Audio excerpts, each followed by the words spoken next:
Mumbai Tug brought to you by Sunny's World. Pune's Pride Sunny's World, Life in Funshine. Resort weddings, events, restaurants, adventure wellness. Sunny's World, perfect destination for every occasion. दामलेंबरोबर एक scene आहे माझा. त्या सीनमध्ये scene करता करता बोलता बोलता माझ्याच लक्षात आलं काहीतरी वेगळं आहे. आणि मग आय डोंट नो माझ्याकडून ते झालं की लगेच ऑडियन्सला म्हटलं आय एम सो सॉरी, मी प्रयोग करू शकत नाही, मला माफ करा, मला काहीतरी होतं, काय होतं मला माहीत नाही, पण मी प्रयोग नाही करू शकत.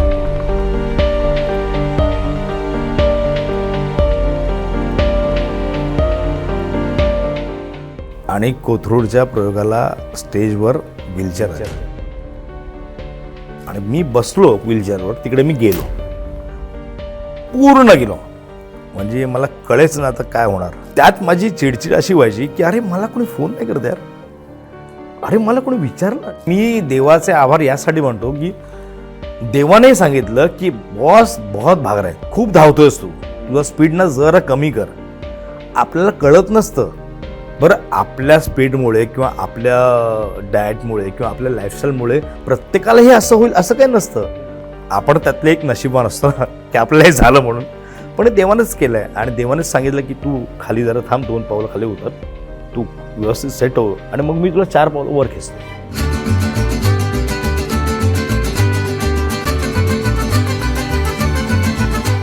नमस्कार, मी अजय परचुरे, मॅटनी शोमध्ये तुमचं स्वागत आहे. कसं असतं, रंगमंचावरती काम करणाऱ्या प्रत्येक कलाकाराला जेव्हा प्रेक्षकांकडनं टाळ्या येतात, दाद येते, तेव्हा त्याला खूप बरं वाटत असतं. कारण की तो त्याच्यासाठीच तर जगत असतो. कारण जर ती दाद नाही मिळाली, तर त्या टाळ्या नाही मिळाल्या, तर त्याला असं परिपूर्ण झाल्यासारखं वाटत नाही, आणि ती त्याची एनर्जी असते. पण एका कलाकाराबरोबर असंही घडतं की ही ती त्याची एनर्जी आहे, टाळ्यांची किंवा प्रेक्षकांची जी दाद आहे, ती कधीकधी तो गमावून बसला, कुठल्या तरी कारणासाठी तो गमावून बसला, तर त्याला थोडंसं वाईटही वाटतं, रुखरुख लागते की अरे रंगमंचापासून आपण दूर कसे जाऊ शकतो. असाच एक कलाकार काही कारणामुळे रंगमंचापासून वेगळा झाला, पण आता तो परत एकदा कमबॅक करतोय. एखादा खेळाडू असतो ना की 5-6 इनिंग त्याच्या खराब जातात, पण तो परत कमबॅक करतो, कारण तो उत्तम खेळाडू असतो. तसाच हा एक उत्तम नट आहे, उत्तम अभिनेता आहे, माझा मित्र आहे अतुल तोडणकर.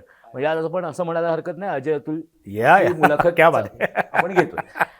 कमबॅक पासून सुरुवात करायची मला, कारण की तुझ्यासारखा नट म्हणजे सदैव दिसलाच आहे तो. एकतर टीव्हीवरती दिसलाय किंवा नाटकात दिसलाय, सिनेमात दिसलाय. असा हसता खेळता नट असा अचानक, अरे तू दिसतोच पण ना, म्हणजे असंही नाही की तू दिसणार नाहीस कुठे, तू दिसतोस पण. तर तो असा दिसणारा नट अचानक दिसेन असं होतो. मग काय म्हणजे लोकांना ह्या बातम्यांमधनं वगैरे या सगळ्या गोष्टी कळत असतात, पण मला तुझ्याकडनं समजून घ्यायचं आहे की नेमकी ही एक्झिट काय होती, आणि ती नेमकी स्टेजवर असतानाच कशी काय एक्झिट झाली? काहीच माहीत नाही. म्हणजे एक्झिट झाली हे मान्य, पण का झाली मला अजूनही माहीत नाही. मला तारीख अजूनही आठवते, 21 जानेवारी 2024. बरोबर. एका लग्नाची पुढची गोष्ट आहे. माझ्या नाटकाचे 2 प्रयोग होते पुण्यामध्ये. संडे होता आणि पुण्यामध्ये 5चा प्रयोग होता बालगंधर्वला.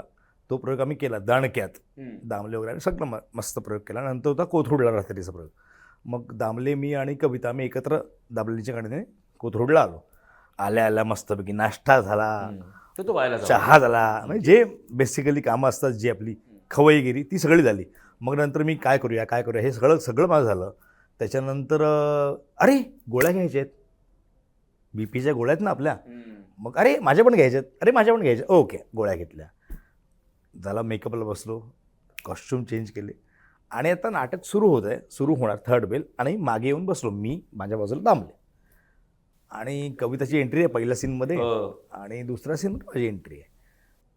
तर ती स्टेजच्या बाहेर जाते, सगळं होतं, आणि नंतर ती स्टेजवर येते. ते सगळं झालं. नंतर मला असं वाटायला लागलं की इथे काहीतरी मुंग्या येतात, काय येतात मुंग्या. मी आपलं असं तू एंट्री घेतलेली नव्हतीस? नाही, मी मागे दामलेही बॅक साईडला बसलो. मग दामले सर तुला माहिती एनर्जी, हे काय झालं खूप बघू, थांबा म्हटलं, तुम्ही असं काही करू नका, पण तुम्हाला करशील ना प्रयोग ना, मुंग्या आणि प्रयोग करतो ना, ठीक आहे. मग त्यांची एंट्री झाली पहिल्या सीनमध्ये, टाळ्या विळ्या सगळं मस्त मज्जा. नंतर मला त्या हळूहळू असं वाटलं की मला मुंगे इकडे येतात. अरे बापरे. हां बरं, अरे बापरे तू आत्ता म्हणतोस, मला तेव्हाही माहीत नव्हतं हे काय होतंय. म्हटलं असं काय होतंय. म्हणून मी आपला आरशात जाऊन बघतो माझा चेहरा वाकडा होतो आहे का, नाही ओके. माझे सगळे को आर्टिस्ट होते, त्यांना विचारलं काय होतंय का, असं काय वाटतंय का, नाही नाही दादा मस्त. बरं एनर्जी लेवल तीच ना आपली, ओके. आणि एंट्री घेतली माझ्या दुसऱ्या सीनला. अरे कुठे आहे पुरू, पुरू पुरू हॅलो असं करत मी एंट्री घेतो. आणि मी एंट्री घेताना पाय ठेवला, माझा उजवा पाय टेकला मला कळलं, माझा डावा पाय टेकला मला कळलंच नाही. आणि मी चालतोय व्यवस्थित, पण मला समजत नाही आहे माझा डावा पाय टेकतोय की नाही. तरी मला वाटतं काहीतरी असं ते मी पाय झाडतोय त्याच्यात एंट्रीमध्ये, पण काहीतरी वेगळं करतोय. माझी जी को ॲक्टर्स होती ती म्हणते काय होतंय नक्की, याचं काय चाललंय. झालं सगळं. नंतर मग दामलेंबरोबर एक सीन आहे माझा, त्या सीनमध्ये सीन करता करता बोलता बोलता माझ्याच लक्षात आलं काहीतरी वेगळं आहे, काहीतरी वेगळं आहे. आणि मग आय डोंट नो माझ्याकडून ते झालं की लगेच ऑडियन्सला म्हटलं आय एम सो सॉरी, मी प्रयोग करू शकत नाही, मला माफ करा, मला काहीतरी होतं, काय होतं मला माहीत नाही, पण मी प्रयोग नाही करू शकत. आणि मी म्हटलं बसलो खाली. आणि मग दामलेंनी सांगितलं लगेच पटकन ऑडियन्सला आय एम सो सॉरी, मग तुम्ही आता लक्षात द्या की आपण प्रयोग कॅन्सल करूया. काय झालं थांबा. मग कळलं की म्हणजे त्यांनी अनाऊन्स केलं की कोणी डॉक्टर असेल तर यावर. एक कोणतरी लेडी डॉक्टर आल्या, त्या म्हणाल्या बहुतेक अतुलजींना हार्टचं काहीतरी वाटतंय. अरे बापरे. तिकडे मी असताना 105 बरं मी संपत असणार ना बघताना, हा इथून सुरू होतो तर इथपर्यंत, हा एवढा आहे अजून. तर ते झालं आमचं सगळं. मग हार्टचं म्हटलं तर ऑब्वियस ना माणूस घाबरतो. आणि तिकडे मला तुम्ही पडदा बिडदा टाकलं होतं. हा पडदा नव्हता, पडदा ओपन. असे लोक आली हाऊसफुल प्रयोग असणार दामले म्हणजे. हां, त्यामुळे मग ते म्हणाले की मग दामलेने मला सांगितलं इकोस्प्रिन नावाची एक गोळी ती घे. मी गोळी घेतली, बघ बरं वाटेल काय, थोडा वेळ थांबून. म्हटलं नाही सर काहीतरी होते, चलो ॲडमिट करूया. आणि कोथरूडच्या प्रयोगाला स्टेजवर व्हीलचेअर आली. म्हणजे मी बघ आता इंटरव्ह्यूला पण बसलो आहे तर मला स्वस्त बसवत नाही, माझं असं मुवमेंट चालू असते. आणि मी व्हीलचेअर बघून म्हटलं नाही नाही आय कॅन वॉक, मी चालू शकतो, थांब. बसलो आणि मी बसलो व्हीलचेअरवर. तिकडे मी गेलो, पूर्ण गेलो. म्हणजे मला कळेच ना आता काय होणार. बरं मला काय झालं तोपर्यंत माहीत नाही. मग ॲडमिट केलं, मला BP चेक केला, BP बूम झाला होता. कसं शक्य आहे, मी आत्ता घेतल्यात गोळ्या. 9:30चा प्रयोग 9:15 वाजता मी गोळ्या घेतल्या, 9:15 वाजता हे असं होतं. तासाभरात कसं होईल, BPच्याच गोळ्या घेतल्या मी, BP शूट कसा होईल. डॉक्टरांचं म्हणणं होतं होऊ शकतं. एवढा BP म्हणून मग त्यांनी काय म्हणतात ते CT स्कॅन वगैरे काहीतरी केलं, त्यात कळलं की हॅमरेज आहे, पण जस्ट झालं आहे. म्हणजे इतका वेळात पोचलो मी की झाला. आणि मी दुसऱ्या तिसऱ्या म्हणजे काही वेळात मी पोचलो होतो. मग त्यांनी म्हणाले की ट्रीटमेंट म्हणजे गोळ्या वगैरे देऊनच मेडिसिन्सने सगळं होईल. आणि मग त्यांनी मेडिसिन्स दिल्या. त्यातही मी त्यांना सांगतो सर पैसे भरू नका, माझं मेडिक्लेम आहे, मी तुम्हाला व्हॉट्सअप करतो. आणि थांब ना, झोप ना, मी ICUच्या बेडवरचा. आणि मी त्यांना सांगतो सर मेडिक्लेम आहे. डोक्याचंच चाललंय तुझ्या, आणि तुझ्या डोक्यात तू हे अशा गोष्टी पण येत आहेत अशा. म्हणजे ते तर बाय डिफॉल्ट आपल्याला चालू असतंच ना रे. म्हटलं सर असं काय नको आहे, मेडिक्लेम तर कशाला उगाच. मग मला झोप आली. मी सकाळी उठलो तर बायको वगैरे होती, तिला बोलवून घेतलं. हां. आणि ती म्हणाली की मी आले. आणि मग दामले म्हणाले की आता हे आहे, तू बघ काही लागलं तर मला सांग म्हणून, मी आहे इकडेच. तर ती 2 वाजता आली होती. आणि तोपर्यंत दामले हॉस्पिटलमध्ये होते. असं कोण नाही करत रे. आणि इतका मोठा माणूस, इतका सुपरस्टार लेवलचा माणूस, म्हणजे बेसिकली माणूस म्हणून तो फारच गोड आहे. आणि मग सेकंड डे नेक्स्ट डे मी जेव्हा उठलो की मला तर जरा फ्रेश व्हायचं आहे, तेव्हा मला कळलं अरे उजवा पाय मस्त आहे, डावा पाय आपला गेला आहे. आय कुडंट स्टँड, मी उभाच राहू शकत नव्हतो. पकडत मी फ्रेश झालो. 3 दिवस तिकडे थांबलो, मग घरी आलो. आणि मग कळलं की अच्छा हे असं झालं होय. आता काय, कारण माहीत नाही बरं होईल की नाही, किती दिवसात बरं होईल. पण मला सांग की ते जेव्हा कळलं तर ठीक आहे आता झालंय आपल्याला हे, 3 दिवस होतास तू ॲडमिट, त्याच्यानंतर घरी आलास, त्यावेळेला ह्या नाटकासोबतच तुझं अजून काय काय प्रोजेक्ट चालू होते? माझं नाटक चालू होतं आणि माझी मालिका जस्ट संपली होती, ठिपक्यांची रांगोळी. ओके. आणि माझा मुलगा 10वीला होता, म्हणून मी म्हटलं होतं की दामलेंना की मी फेब्रुवारीपर्यंत आपण छान प्रयोग करूया. फेब्रुवारीमध्ये त्याची एक्झाम आहे, मुंबईतले काही शो असलेले करूया. मी नंतर मी म्हटलं मी एप्रिल मेमध्ये बहुतेक दुबईला जाईन माझ्या भावाकडे, तर मी तेव्हा मला काहीतरी सुट्ट्या असलेल्या ॲडजस्ट करा. नवीन मालिका घ्यायची होती, पण ती लगेच नको ना. आता बोलणी just- वगैरे जी हां. काय असतात ती नाही basic नाही, level डिसेंबरला असतात. संपली आहे मालिका. मग आपण कधी करतो आता 1-2 महिने जरा गॅप घेऊ आणि मग करूया, असं चाललं होतं. असं सगळं बोलणंही झालं होतं. पण हे झाल्यानंतर तू डॉक्टरांशी असं काही बोलला होतास? कारण आपल्याला उत्सुकता असते ना, की एखादा आजार झाला की काम करणारा माणूस असतो आणि तुमच्या फील्डमध्ये की रोज काम आहे किंवा रोज जायचं आहे, असे जे कलाकार तुम्ही आहात की रोज आपलं सकाळी उठायचंय, जायचंय, रोज हे करायचंय, तू डॉक्टरांना हाच पहिला प्रश्न विचारला असेल की मी किती दिवसात काम करू शकतो, असं तुझ्या मनात प्रश्न आलाच असेल. पहिला प्रश्न. तेव्हा त्यांनी काय सांगितलं की नाही? ते म्हणाले मलाही माहीत नाही, किती दिवसात बरं होईल माहीत नाही. बरं, त्यांनी सांगितलं की याच्यामध्ये ॲलोपॅथीमध्ये याच्यावर उपचार आहेत असंही मी तुला सांगू शकत नाही. You go to ayurvedic, go to homeopathy. मी सगळं केलं अजय. मी तुला सांगू, मला ज्यांनी सांगितलं बरं हे करून बघ, मी सगळं केलं. मी ॲक्युप्रेशर, ॲक्युपंक्चर, नॅचरोपॅथी, होमिओपॅथी, आयुर्वेदिक, मसाज, ह्या सगळं केलं. फक्त माझं नशीब खरंच खूप छान होतं किंवा सगळ्यांचं प्रेम, आईवडिलांची पुण्याई, म्हणून मी वेळेत पोचलो. जर मी वेळेत पोचलो नसतो तर काही खरं नव्हतं. की म्हणजे आपण असं म्हणूया की जर त्या प्रयोगाला मुंग्या आल्या नसत्या, मी जर घरी असतो ना हां, तर आजही मी घरी असतो. कारण मुंग्या येतात म्हणून आपण हॉस्पिटलमध्ये कधीही जात नाही. मुंग्या येतात, ओके सकाळी होईल, बघू. बरं, 10:15 म्हणजे आपलं जेवण झालेलं असतं. आता अबाउट टू स्लीप, म्हणजे आता एखादं फिल्म बघता बघता किंवा वेबसिरीज बघता बघता मस्त झोपायचं. जर हे घरी असतं तर मग धन्यवाद, म्हणजे आपले आभारी आहे. पण हा तुझ्या आयुष्यात प्रसंग घडला आणि दिवसभर काम करणारा, दिवसभर चेहरा असणारा माणूस जेव्हा अशा गोष्टीमुळे घरी बसतो, पण एक कलाकार म्हणून तुमच्या मनात काय विचार सुरू असतात? म्हणजे मला हे का समजून घ्यायचं आहे, कारण धावपळीची कामं आम्ही पण करतोय, धावपळीची कामं तुम्ही आमच्यापेक्षा जास्त करताय, पण अचानक हे बंद होणं, स्टॉप होणं, कारण आपल्याला तब्येत सांभाळायची आहे, काय मनात विचार सुरू असतात तेव्हा? मी तुला अगदी खरं सांगू, माझ्या मनात विचार आले होते असे की मला लवकरात लवकर बरं व्हायचं आहे. मे बी ना असं असू शकेल की कोरोनामुळे 18 महिने घरी बसल्यानंतर बसलो होतो. हां, तेवढी तीव्रता मला जाणवली नाही त्यावेळेस. अदरवाईज जर अचानक झालं असतं ना तर अरे मी रोज काम केलं. टचवूड, देवाच्या दयेने मी रोज काम केलं. 2010 पासून 2023 पर्यंत रोज काम करतो मी ऑलमोस्ट.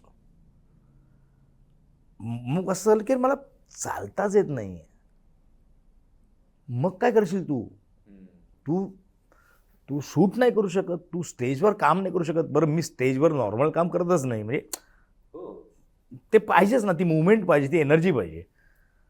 आणि मला असं झालं की थांबा, आधी पहिलं रिकवर होऊया. नंतर मला असं कळलं की आपल्या स्पीचमध्ये पण काही प्रॉब्लेम झाले त्याचे, की स्लर होणं किंवा ते शब्द न येणं, हे सगळं झालं होतं. म्हणजे म्हटलं अरे यार नाही यार, म्हणजे माझं असं होतं की अजूनपर्यंत ठीक आहे मी कॉमेडी करतो, काय करतो, पण माझ्या भाषेवर माझं प्रभुत्व होतं की माझी भाषा अस्वच्छ किंवा अशुद्ध नव्हती अशी काही. तेव्हा म्हटलं अरे हे का चाललं आहे. म्हटलं थांब, शांतपणे आपण रिकवर होऊया आधी. त्यात माझी चिडचिड अशी व्हायची की अरे मला कोणी फोन नाही करत यार, अरे मला कोणी विचारलं नाही. मग इतके मित्र माझे, इतके. बरं, असं पण असेल त्यांचं की अरे आत्ताच झालं आहे माहीत नाही किंवा बाहेरून चौकशी करत असतील, पण मला असं व्हायचं. मग माझी एक खूप जवळची मैत्रीण आहे, विमल म्हात्रे. तिने मला खूप थांब सारखा हा विचार करू नकोस. बाकीच्यांना जेव्हा झालं तेव्हा तू किती वेळा गेला होतास? बरोबर आहे. हां, म्हणजे मी गेलो ना, मी खूप वेळा नाही गेलो, पण मी गेलो होतो, असं काही नाही. थांब ना, प्रत्येकाची एक स्पेस असते, प्रत्येकाची व्यवधानं आहे, प्रत्येकाचं काम आहे, प्रत्येकजण बिझी आहे. सगळं काम सोडून तुझ्याकरता येणार नाही कोणाने, तशी अपेक्षा करू नकोस. जे आपल्याला वाटतं रे बरेचदा एक ह्युमन बिईंग म्हणून की माझ्या मित्रांनी यावं, माझ्या मैत्रिणींनी यावं, पण तसं नाही झालं. पण त्यातनं मी कंप्लीट मला बाहेर काढण्याचं काम तिने केलं होतं. ती महेश टिळेकर यांच्यावर शांतपणे बोलून आणि त्यात एक गोष्ट खूप क्लिअर झाली माझी. पूर्वी पण असं होतं मी की मस्त आपण सगळे मिळून काम करूया.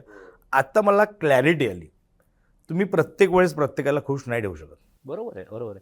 पण एक गोष्ट तुझ्या बाबतीत चांगली काय आहे की तुझी बायको पण ह्याच क्षेत्रातली आहे, हो या क्षेत्रात काम करते, त्याच्यामुळे तिला या सगळ्या गोष्टींची चांगलीच माहिती होती की म्हणजे कलाकाराचं काय होत असेल, की तो कलाकार घरी बसला किंवा कधी कधी तुम्हाला हे काम पण मिळत नाही, कधी कधी अशा गोष्टी होतात की काम हो. पण नसतं, हो. रेग्युलर काम नसतं.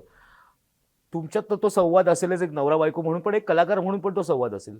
तिने या सगळ्या गोष्टींकडे कसं बघितलं? कारण तिला पण तो अचानक झटका होता ना, तिला हो, काय म्हणजे- दुपारपर्यंत म्हणजे- तो चांगला बोलणारा, संध्याकाळपर्यंत अगदी चांगला हो. बोलणारा.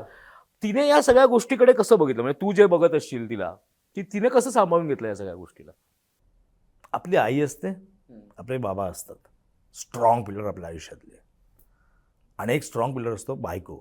आणि तो स्ट्रॉंग पिलर जर तुझी मैत्रीण असेल खूप जवळची, तर तो इतका सपोर्ट असतो ना, की मला तिने सांगितले ओके सी पुढे काम कसं होईल नाही होईल हे मलाही माहीत नाही, पण it's okay, don't over think की आता पुढे काय. देवाने आपल्याला खूप दिलं आहे, आपल्या अपेक्षेपेक्षाही खूप दिलं आहे, सगळं उत्तम होईल, तू फारसा विचार करूच नको, फक्त लवकर फिट हो. आणि एक काम कर, तिला माहिती आहे माझी आवड, क्रिकेट माझी खूप आवड आहे. नशिबाने माझी गच्ची आहे घराला, त्या गच्चीवरती मला रोज सकाळी उठ उठ नको कंटाळा न उठ क्रिकेट खेळ. त्या क्रिकेटमध्ये काय झालं, मुवमेंट आपोआप यायला लागल्या, जो तुझा पाय जो लेफ्ट पाय होता माझा तो. आणि मग झालं रिकवर मी व्यवस्थित. तिचा खूप स्ट्रॉंग सपोर्ट होता दोन गोष्टीमध्ये. एक तर मेंटली तू अजिबात वीक पडू नकोस, काही झालेलं नाही आहे. दुसरी गोष्ट म्हणजे फिनान्शियली तुला वाटतं तर आपल्याकडे खूप टचूड आहे बऱ्यापैकी, तर त्याचं काही टेन्शन घेऊ नको. आणि कामाचं म्हणशील ना, तू बरा ॲक्टर आहेस, मी ती मला कधीही चांगला ॲक्टर म्हणत, तू बरा ॲक्टर आहेस, बऱ्या ॲक्टरला कामं असतात, डोंट वरी, फक्त बरा हो आणि ये. मला नेहमी असं वाटतं की म्हणजे मी जितकं या इंडस्ट्रीला जितकं जवळून इतकी वर्ष बघितलंय, तुमच्यासारखे मित्र आहे त्यांच्याकडनं पण काही अनेक गोष्टी कळत असतात की या इंडस्ट्रीत कामाला कमी नाही, अजिबात नाही, अजिबात हा नाही. भ्रम आहे की अरे आमच्याकडे कामच नाहीये. जर तुम्ही गेलात तर तुम्हाला ते काम मिळू शकतं, पण अशा वेळेला ते सगळं स्टॉप झाल्यानंतर आता तुझं फायनान्शियली हा विचार तू केलास, हे तू लोकांना माहिती नाही म्हणून मी हा प्रश्न विचारतोय. मला माहिती आहे, पण लोकांना हे माहिती नाही म्हणून हे सांगावं असं, की लोकांना फार भ्रम असतात की किंवा लोकांना असं वाटतं त्यांच्याकडे भरपूर पैसा आहे, खूप कमवतात, हे ठीक आहे, कमवणं ही चांगलीच गोष्ट आहे, आपल्या मेहनतीने आपण केलीच पाहिजे. हो. पण तुम्ही दोघांनी ॲज अ नवरा बायको म्हणून या सगळ्या गोष्टींवरती काय विचार करत होतात की आता हा फायनान्शियली मी काहीच आता करणार नाहीये पुढचे काही दिवस, जे काही करणार आहेस ते तू करणार आहेस, तुम्ही त्याचं हे कसं काय केलं, म्हणजे नियोजन कसं केलं? पहिल्यापासून ना आमच्यामध्ये असं एक अलिखित करार होता की बाकी सगळ्या गोष्टी त्या मी बघेन, घर फक्त तू चालवायचं, घरचं जे काय लागेल ते. बरं, त्यात माझं नॉनव्हेजसुद्धा आला, तू असं म्हणशील मी व्हेज खाते तर मी व्हेज मागेन, असं काय नाही.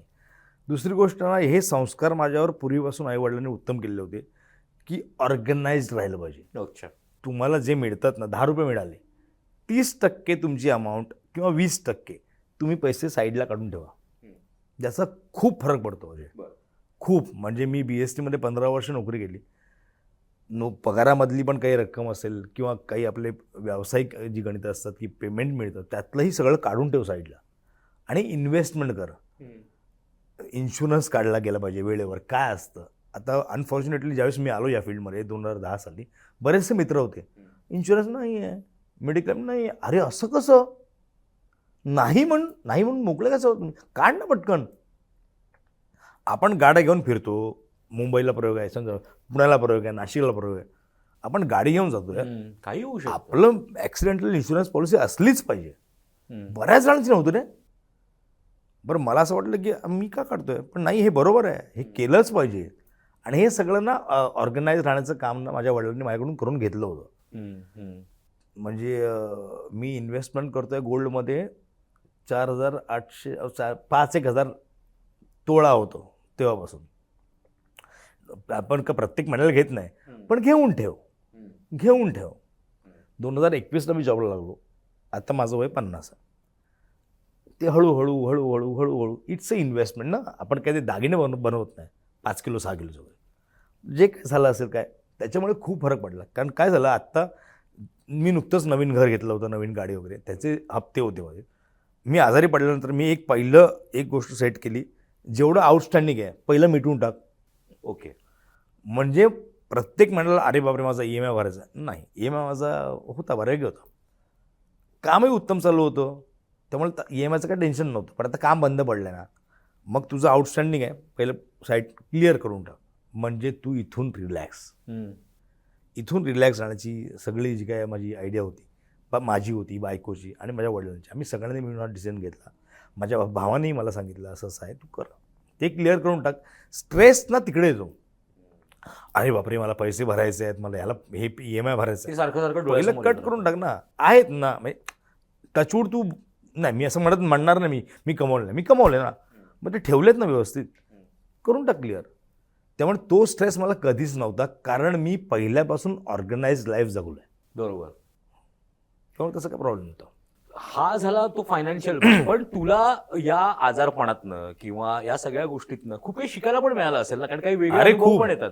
पण म्हणजे कारण आपण दिवसभर काम करत असल्या कारणाने आपण काही शिकत नाही कशा नाही, विचार करत नाही, जायचंय पुढे जायचंय, इथनं त्या सेटवर जायचंय, इथनं त्या प्रयोगाला जायचंय, ह्याच्यामध्ये आपण फारसा इतका विचार करत नाही, कारण आपण सतत काम करत असतो. पण तुला काय तू शिकलास म्हणजे ह्याच्यात? मी घरचा अभ्यास शिकलो.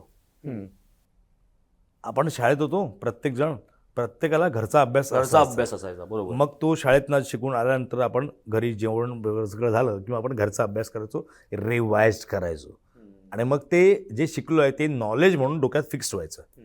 ह्या 2 वर्षात माझा घरचा अभ्यास करण्याची सवय जी संपुष्टात आली होती किंवा ती तुटली होती, ती मला परत करू पण शकत नव्हतं तुझ्या कामामुळे. हां, तुटली होती असं म्हणूया आपण. ती मला सवय परत लागली. मी स्वतःशी बोलायला लागलो. वा.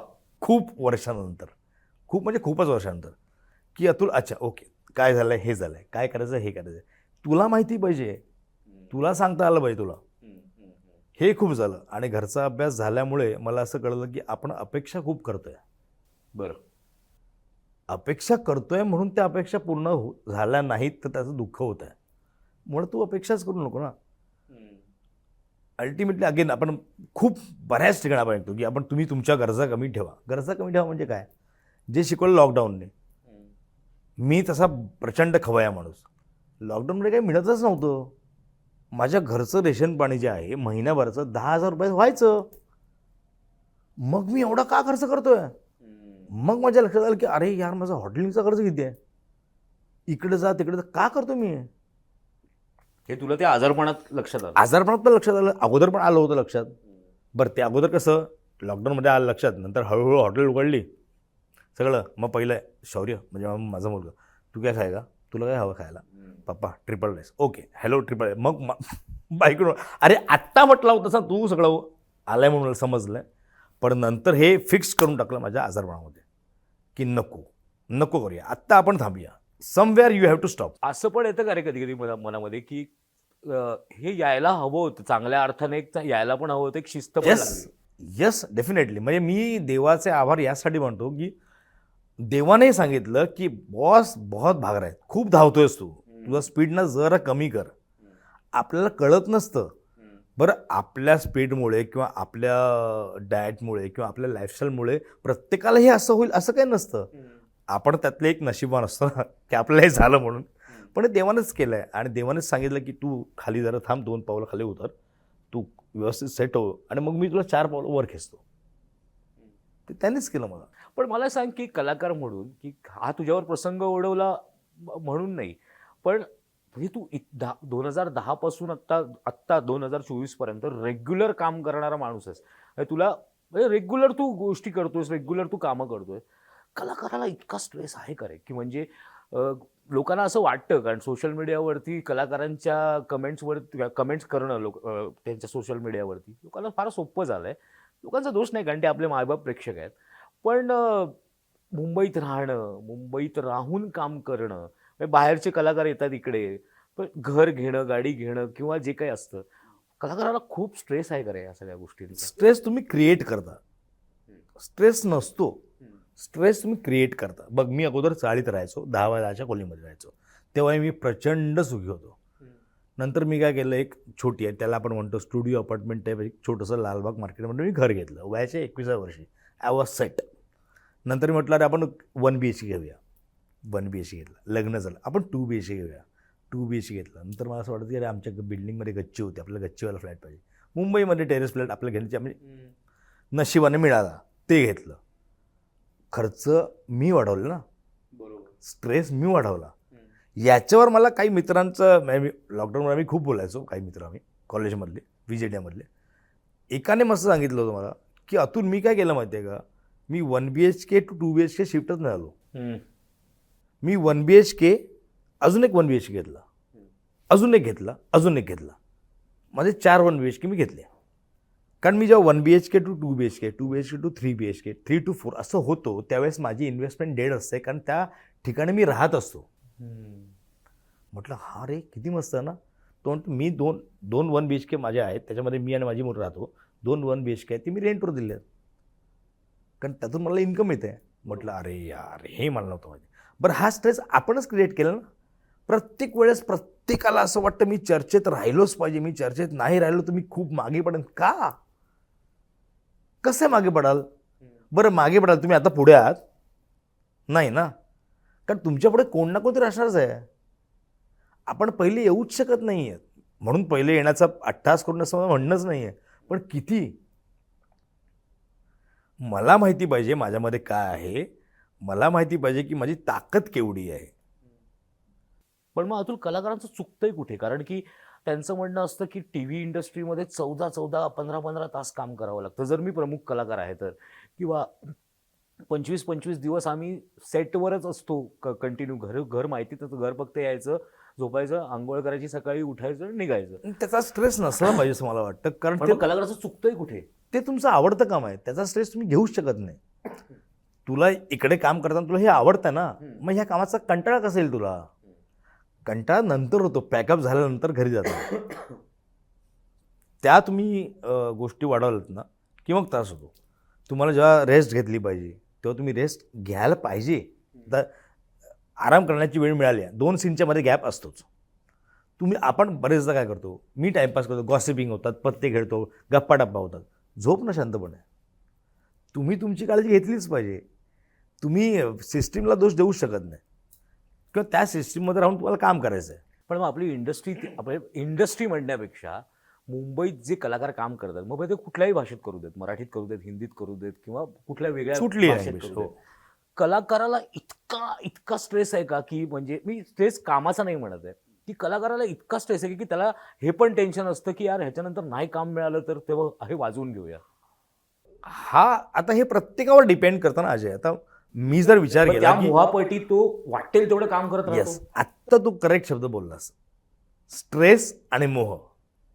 मोह is equal to stress and stress is equal to मोह. तुम्ही जर लालची असाल तर तुम्हाला तो स्ट्रेस येणारच आहे.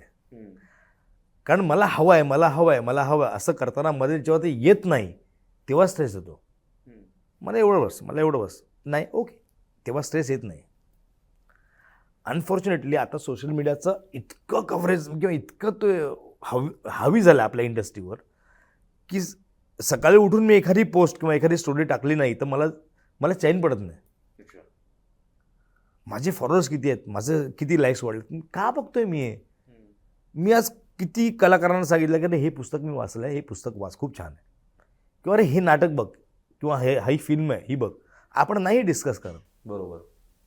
हे माझे 100K झाले फॉलोअर्स, माझ्या पोस्टला एवढ्या लोकांनी एवढ्या likes लोकांना लाईक. मग हे आपलं डिस्कशन आहे. Are we going on the right track? आपण खरंच योग्य दिशेने चाललो आता? हे तुम्ही ठरवायला पाहिजे तुम्हाला काय करायचं आहे. पण तुला हे केव्हा कळलं की आता मी परत माझी गाडी रुळावर आली आहे, आता मला उभं राहता येईल? किंवा कारण नाटक करणं ही काही सोपी गोष्ट नाही आहे, कारण 2-2.5 तास रंगमंचावर त्याच एनर्जीने, आणि तू जे रोल करतोस बेसिकली तू फारसे असे गंभीर रोल नाहीच करत. माझं म्हणजे वृत्ती नाही. विनोदाचा आणि ते टायमिंग सकट झालं पाहिजे. तर ते टायमिंग नाही मिळालं तर समोरचा दाद नाही देणार, ते तुम्हाला पण रुखरुख लागणार.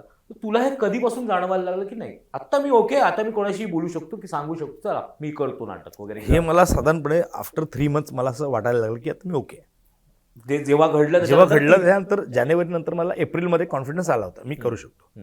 मग तू गेलास का नाहीस? तेव्हा मला एका माणसाने फोन केला होता की मला असं कळलं की तुला झालं आहे, तर तू आरामात रिस्टार्ट कर.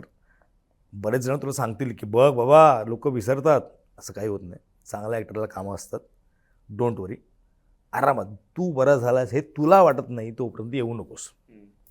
दादा ओके थँक्यू सो मच आणि तू गेला रे पटकन. अतुल परचुरे.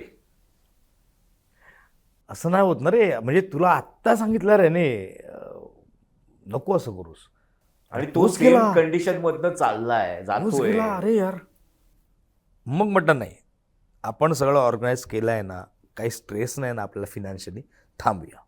1 वर्ष गेलं त्याच्यानंतर मला असं वाटतं की आता मी काम करू शकतो.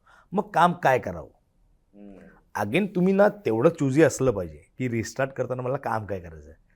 मग त्यावेळेस खंबीरपणे मागे उभं राहिलं झी मराठी स्टार तर होतंच की त्यांनी सांगितलं की अतुल परचुरेला मानवंदना द्यायची आहे. आणि अरे ती गंमतच होती की तुला विचित्र योगायोग आहे हा. काम करायचं आहे त्याच्यामध्ये. मी काय काम करू, पुलं कर. म्हटलं हा पुलं करतो ना, पुलं करायला मला already आवडेल. केलेलं आहे. मी केलं होतं 2-3 वेळा आणि म्हटलं अगेन नवीन करताना परत मला मजा आहे अजून काम करता. तिकडे गेल्यानंतर मला कळलं की एक काम कर ना तू अतुल कर ना. मी साधारण नाही त्याच्या जवळ जाणार आहेस हा बघण्यातनं तसा किंवा दिसण्यात. अरे आम्ही बरेचदा शॉर्टलिस्ट झालो होतो, बऱ्याच ठिकाणी ऍड फिल्मला तर बऱ्याच ठिकाणी अतुल परचुरे अतुल तोडणकर, कारण सेम ना अंगकाठीवर आहे. म्हटलं मी नाही करू शकत यार मी. आणि ते लिहिलं इतकं सुंदर होतं ना ऋषांनी. ऋषिकेश जोशी. ऋषाला विचार मी ऋषाला किती ऋषा मला नाही जमणार, होणार डोंट वरी होणार. कोल्हापूरचा आहे तू सोडणार नाही. अरे मी 5 ते 6 म्हणजे 6 दिवस आम्ही रिहर्सल केली. मी किती वेळा रडलो असेल मला माहित नाही. आणि हातातच खेळतो असं काही नाही. बरं मी असा विचार केला होता की आपण सर काहीतरी कॉमेडी करूया, नाही कम्फर्ट झोन सोडून काम करायचं. ओके करायचं ना आता आपण ऍक्टर म्हणून काम करतो ना, तर आपण जरा कम्फर्ट झोन सोडून काम करूया. पण एवढा तिकडे गेल्यानंतर त्याच्यात एक वाक्य होतं रे आयला, म्हणजे अतुल परचुरे असं म्हणतात मुन्या हो त्याची ती हाकच होती. नाही रे तुम्ही असं करू शकत. मी तुला सांगू का, मी ते शेवटची 2-3 वाक्य बोललोय ना ती स्क्रिप्ट मधली नव्हती. हो मित्र पाहिजे रे आयुष्यात. आणि मला ते स्किल बघताना पण जाणवलं की शेवटी ना तू खरंच झाला होतास. म्हणजे तू ब्लँक म्हणण्यापेक्षा तू गेला होतास पूर्ण. मी गेलो होतो, मला कळत नव्हतं मी काय बोलतोय ते. आणि मी हे वाक्य बोललो का अच्छा आणि मला फक्त एवढं कळलं की लोक उभी राहिली बस एवढंच. मला बाकी काही आठवत नाही. आणि मग ओके म्हटलं करूया. मग मालिका आली होती एक की तू विलन म्हणून करशील, मग करूया. आणि मग नाटक करायचं होतं. बरं मला माहिती आहे एका लग्नाची पुढची गोष्ट माझी खूप धावपळ आहे. हो दमछाक होते त्याच्या. म्हटलं मी सर दामलेनं फोन केला की सर मला असं एक नाटक आलं आहे, तर त्याच्यामध्ये मला वाटतं की मी रिहर्सलपासून सुरुवात करू शकेन. मला कळेल पटकन ना रिहर्सलमध्येच की माझी कितपत कपॅसिटी आहे फिजिकल.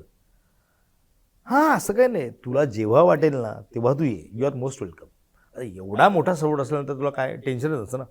म्हटलं ओके. मग मी राजेश देशपांडेने विचारलं होतं याचं तरुण तुर्क म्हाताऱ्यासारखं मामांचा रोल करशील का, कारण तशी एनर्जी लेवल कमी आहे. म्हटलं हां ठीक आहे करूया. कसली एनर्जी लेवल कमी रे. एकदा गेलं की एकदा तुम्ही स्टेजवर पोहोचलात आणि तिकडून ऑडियन्स कडनं रिस्पॉन्स आला की तुम्ही थांबत नाही. आणि हे राजेश देशपांडेने तुला सांगितलं की याच्यात एनर्जी एवढी. मे बी दर्शक सांगतोय हा म्हणजे त्याने सांगितलं तो की एवढा एनर्जीने भरलेला आहे. हा की तू स्टार्ट कर. त्याचं म्हणणं ते होतं ना की घरी बसून नाही होणार ते, तू आला पाहिजेस. त्याने मे बी ते असं सांगितलं असेल मला की मी यावं म्हणून. त्याने बसवताना ते एनर्जेटिकच बसवलं होतं. कधी ना कधीतरी तर बाहेर पडावंच लागणार आहे. आणि मग स्टेजवर आलो आणि त्यात कोथरूडचा प्रयोग आहे. सेम स्टेज म्हणजे सेम स्टेज. पुण्यातला पहिला प्रयोग कोथरूडचा. हे ती फिलिंग काय असते रे, म्हणजे एवढ्या गॅप नंतर पडदा उघडला आणि प्रेक्षक आणि आपण हे केलंच नाहीये बरेच दिवस, तेव्हा काय वाटतं? ठाण्यात ओपनिंग झालं आमचं.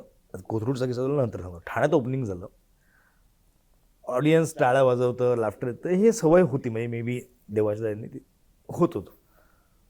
मी आलो आणि ऑडियन्सने कडकडीत टाळ्या वाजवल्या. तर मला एकच प्रश्न पडला जे मला पटकन आठवलं.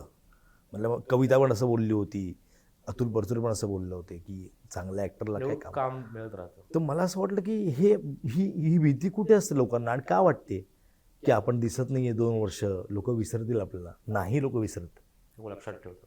लोक लक्षात ठेवतात. तुम्ही ऑडियन्सला कधी ग्रँटेड पकडू नका. त्यांच्या मनात असेल ना किंवा तुम्ही इकडे जागा केली असेल ना तर तुम्हाला ते लक्षात ठेवतात. आणि मला तेव्हा असं वाटलं की अरे हा यार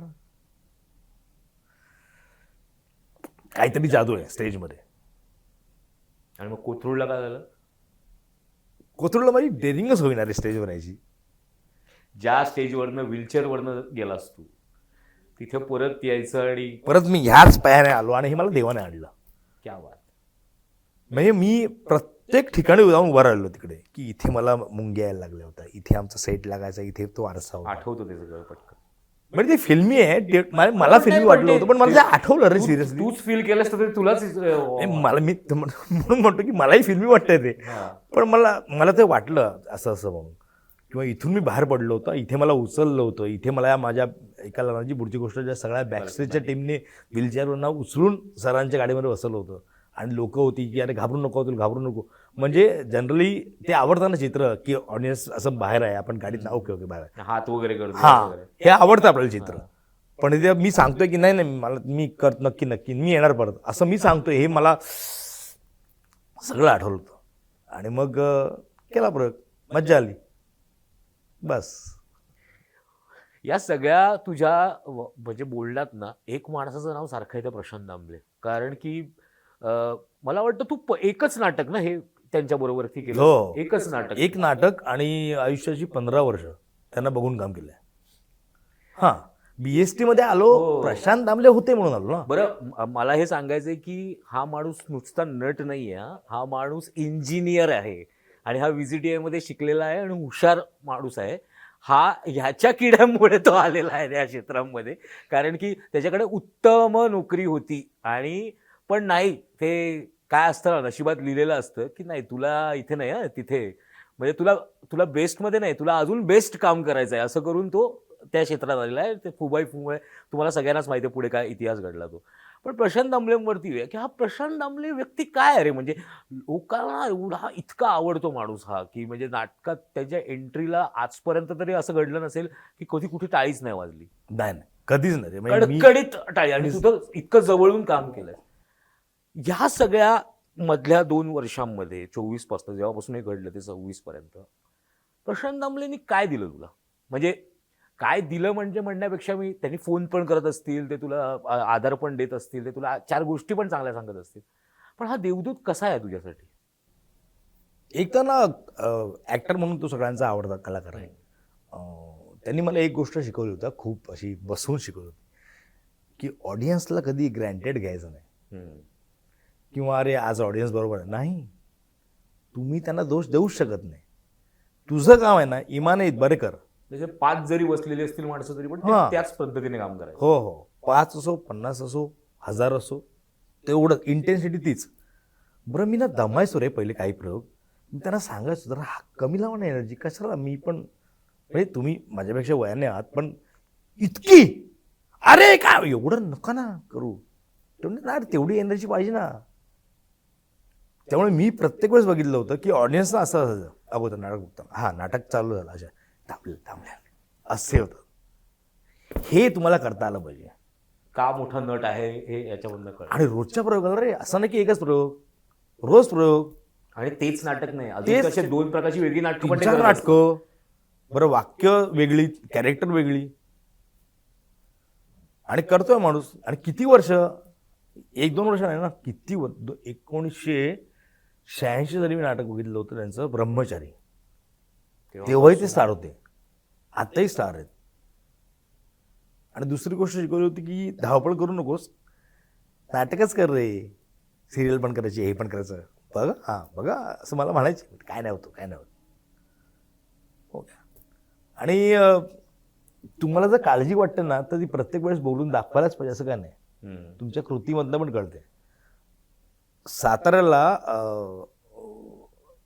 आयुर्वेदिक हेल्थ रिसॉर्ट असं, प्रकृती आयुर्वेदिक हेल्थ रिसॉर्ट, त्याचे ते ब्रँड अँबॅसिडर आहेत. आणि तिथे मला ट्रीटमेंटसाठी सुयोग दांडेकर आहेत. जेव्हा त्यांना कळलं की रातूला हे झालं तेव्हा काय म्हणतो मला माहीतच नाही, त्यांनी फोन केला ताबडतोब निघून ये. म्हटलं हो थांबा, जाऊन राहावं लागतं. राहावं लागतं तिकडे. मी 2-3 वेळा राहिलो आहे. म्हणजे ते पण कसं, साताऱ्यामध्ये प्रयोग आहे, सकाळी पोचलो, मग दामले चल तू वजन वाढले चल, मग तिकडे एक दिवस तरी ट्रीटमेंट करायची, एका दिवसाने काय होत नाही पण तरी ट्रीटमेंट करायचे आणि मग रात्री प्रयोग करायचा. मग ते म्हणाले की नाही तू येत आवडतो बे. म्हटलं अहो जरा थांबा, ते सगळंच कॅल्क्युलेशन बघायला लागतं ना मला. नाही नाही तू ये. गेलो तिकडे, ट्रीटमेंट झाली 8 दिवस, खूप मोठी ट्रीटमेंट होती माझी. ट्रीटमेंट झाली. म्हटलं कसं काय नाही, फक्त बाईट दे एक चांगली. हां बाईट देतो तेवढं काय. मला असं आलं बाईट एवढं कसं असेल. एका वर्षाने मला कळलं, त्यांनीच सांगितलं की अरे हा तो देवदूत. कोण नाही करत आहे. म्हणजे मला असंही काही लोकांचे फोन आले होते, घरी आहेस ना. अरे मी घरीच आहे, मी आजारी आहे, मी बाहेर कुठे जाणार. बरं बरं माझं शूटिंग आहे, मी येतो. तू येतोच आहे असे पण फोन आले मला. योगच येत नाही रे. योग कसं येत नाही. माझं काय फंक्शन आहे घरी. मी आजारी आहे. म्हणजे मला हे लक्षात आलं की अरे आपण काय केलं पाहिजे, आपण काय करत नव्हतो इतके वर्ष. आपल्याला असं वाटतं की चल ठीक आहे आता हा चर्चेत आहे याच्यावर राहूया. नाही, माणूस की जास्त महत्वाचे यार. तुम्ही कसे वागता, कसे बोला, you have to pay for it. पण ह्याचं पर्सेंटेज फार कमी आहे आपल्याकडे. प्रचंड कमी आहे, प्रचंड कमी आहे. कारण ना आपण विसरतो की आपण माणूस म्हणून जन्माला आलो. माणूस म्हणून जन्माला आलो, नट नंतर झालो ना आपण. पण बरेच जण नट म्हणूनच अगोदर जन्माला आलेत की काय असेच वागतात. काय म्हणतो अजय, कसं आहे मजेत. कसं असेल. आणि आणि आजकाल टॉप बेबी एकदम यो मॅन, वाय यो मॅन यार. मी घरी, मी आई वडिलांना यो असं नाही करत मी. पण हे मला कळलं व्यवस्थित. मी असं म्हणतो की हे वाईट आहे, पण असं मी नाहीये. असं मी नसलो पाहिजे. असं मी नसलो पाहिजे. बरोबर. पण याच्यानंतर तुला हे पण कळलं का, म्हणजे मी तुझ्याच बद्दल नाही म्हणत आहे, मी ओव्हरऑल असं म्हणतोय की नट काय करतोय माहिती आहे का आजकाल. नाटक करतो, नाटक केल्यानंतर सिरियल करतो, सिरियल पण सिनेमा पण करतो. करायला पाहिजे, चांगली गोष्ट आहे. मग तो ॲड पण शोधत असतो, तो सुपाऱ्या पण शोधायला लागलाय. हे इतकं काम तो करतोय. हे म्हणजे तुला हे पटलं का की म्हणजे तुम्हीही केले असतील प्रोफेशनल शोज वगैरे असे बाहेर जाऊन, आज या सातारा गावात, उद्या तिकडे, असं ह्या गोष्टी पण थोड्याशा कमी करायला पाहिजेत. तुम्ही तुमच्या गरजा ओळखल्या पाहिजेत. जर तुम्हाला तुम्हाला काय करायचं आहे. प्रत्येकाचा ना पर्स्पेक्टिव्ह वेगळा असतो. मला हे करायचं आहे, मला हे करायचं आहे, मला पैसे कमवायचे, ओके ठीक आहे, सगळं मान्य. मी या फील्डमध्ये का आलो, पैसे कमवायला आलो, पैसे कमवायचे आहेत ना. पण माझं प्रेम आहे नाटकावर म्हणून मी आलो ना. असे किती आर्टिस्ट आहेत आज की बऱ्यापैकी चांगले एक्सपोजर मिळून सुद्धा नाटकात काम करत नाही आहेत. का नाही करत. कारण नाटकाचे प्रयोग शनिवार रविवार असतात, मग आमचे सुपाऱ्या जातील. जास्त शो तेव्हा असतात. हां, विकेंडला सुपाऱ्या असतात, विकेंडला प्रयोग असतात. अरे मग तुम्हाला सुपाऱ्यांसाठी तुम्ही आलात का.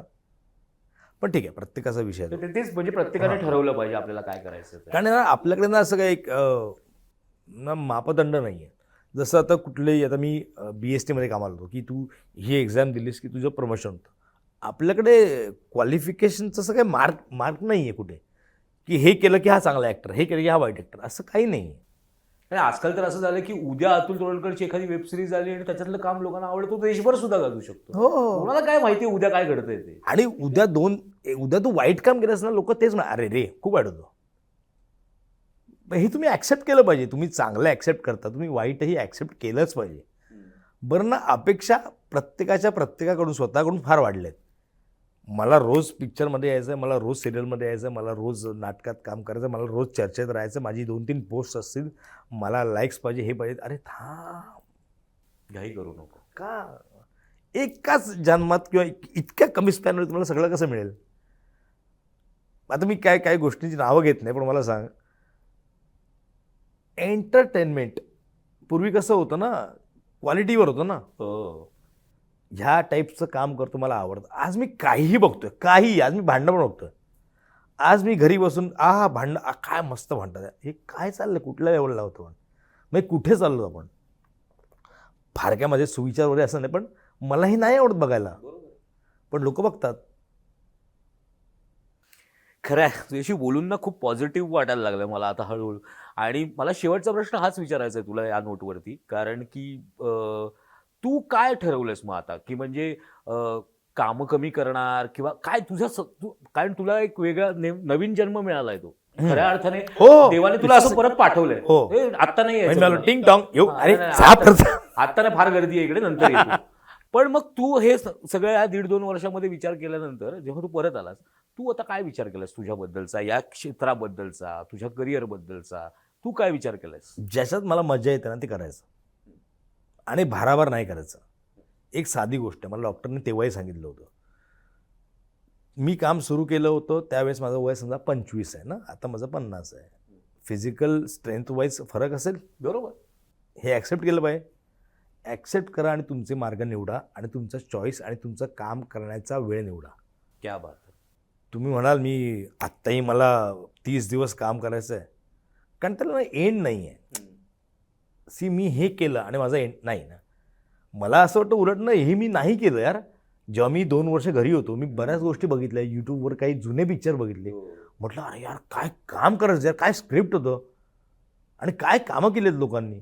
अरे अच्छा हा यांनी करून ठेवलं विनोद. मला उगाच वाटतं माझं आहे म्हणून. हे पण असं पण होतं का रे, स्वतःची पण कामं बघितल्यानंतर अजून चांगलं करू शकतो? हा रे मी असं केलं असंही वाटतं मला. फुवायफू मधले काही एपिसोड बघून मलाच वाटतं लोकांना का आवडलं असेल असं मला आत्ताही वाटतं ना. कारण रोज तुम्ही बेटर करू शकता रोजचं. त्यामुळे आत्ता असं वाटतं की चांगलं काम करावं बस झालं. Somewhere I have to down my gears. माझी गाडी सुसाट आहे 5th गिअरला. मध्ये काहीतरी रस्ता खराब होता. आत्ता मला कळतं मी 5व्या गिअरला गाडी नाही चालवली पाहिजे. आता मी 3rdला येईन किंवा 4thला येईन. क्या बात आहे. आणि अशीच तुझी गाडी सुरू राहावी कायम आणि नाटकात तू कायम दिसावास, कारण की नाटक हे तुझं पहिलं प्रेम आहे. आणि जर ते तू नाही दिसलास तर आम्हीच तुला त्रास देऊ की अरे नाही तू दिसला पाहिजेस म्हणून. पण हा होता अतुल तोडणकर. कारण मला या मुलाखतीतनं पेक्षा या गप्पांमधनं हे जाणवतंय ना की माणसाने पॉझिटिव्ह कसं राहायला पाहिजे. म्हणजे काहीही गोष्ट तुमच्यावरती कधीही येऊ शकते. म्हणजे त्याला संध्याकाळपर्यंत हे माहीत नव्हतं की म्हणजे त्याला उलटं हे पडलं असेल की तारखा काय लागल्यात पुढच्या, आणि संध्याकाळी त्याला वेगळ्याच तारखा लागल्या, त्या घरच्या सगळ्या तारखा लागल्या पुढच्या 1.5-2 वर्षाच्या. त्याच्यामुळे माणसाच्या जीवनात काय येऊ शकतं हे माहिती नसतं. पण अशा वेळेला सुद्धा पॉझिटिव्ह विचार करून आणि आजूबाजूला तसं वातावरण पण असलं पाहिजे. आणि याच्यामध्ये त्याचा खारीचा वाटा त्याच्या बायकोचा आहे आणि मला तर वाटतं मुलाचा पण आहे. कारण की तेव्हा तर त्याचं 10वीचं वर्ष होतं. ते त्याचं एक वेगळं टेन्शन आहे. म्हणजे तो खरं तर म्हणजे तुझा बाबा पण झाला असेल नंतर की हो, सगळं सांभाळणं वगैरे. तर त्यांचंही तितकंच मला कौतुक वाटतं की त्या दोघांनी पण तुला त्या पद्धतीने तसं ठेवलं असेल, पॉझिटिव्ह ठेवलं असेल आणि तू तसा राहिलास. आणि आज मला खूप बरं वाटतं की अतुल परत आलाय, तरुण तुर्क म्हाताऱ्यासारखं सारखं नाटक करतोय. परत दामलें बरोबर तो दिसेल काही दिवसांनी असं आपण बघूया असेल तर. कारण दामले तर त्याला बोलवणारच परत. आणि अशाच प्रकारे तो काम करत राहावा, त्याची तब्येत आता सगळी व्यवस्थित राहावी आणि त्याला खूप वर्ष चांगलं काम मिळू दे अशीच आपण आशा व्यक्त करूया. आणि इथेच थांबूया. पुढच्या वेळेला मॅटनी शोमध्ये अजून कोणाला तरी भेटूया. तोपर्यंत पाहत राहा मुंबईत. Thank you so much.